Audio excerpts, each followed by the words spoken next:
Short, accurate and important news of today's Sunday. Islamic Emirates spokesman Maulavi Zabihullah Mujahid says, research shows that the inflation rate in Afghanistan has decreased to -1. Mr. Mujahid adds, the prices of goods in Afghanistan are lower than most developing and advanced countries in the world. Some explorations show that Afghanistan is ahead of most developed countries in controlling inflation.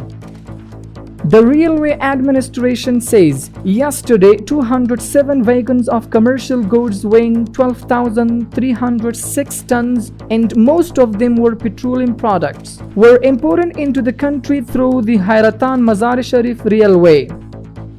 The Kabul Police Command says it is the grace of God, the untiring efforts of the security forces, and the cooperation of the people that no security incident occurred during the days and nights of Eid.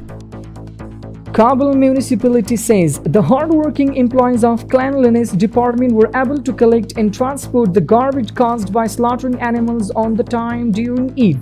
Kabul municipality adds that their work was highly appreciated by the citizens. An engineer of Ariana Afghan Airlines has built an airplane for the first time which has the capacity to carry 4 people. The head of the political office of the Islamic Emirate in Qatar, Suhail Shaheen, says we are meeting and discussing with countries about the start of development project in Afghanistan, along with recognition of the Islamic Emirate. In Karachi, the Consul General of Afghanistan, Abdul Jabbar Takhari, visited the Afghan prisoners in Pakistan. He says that efforts are underway to release all Afghan prisoners from Pakistani prisons.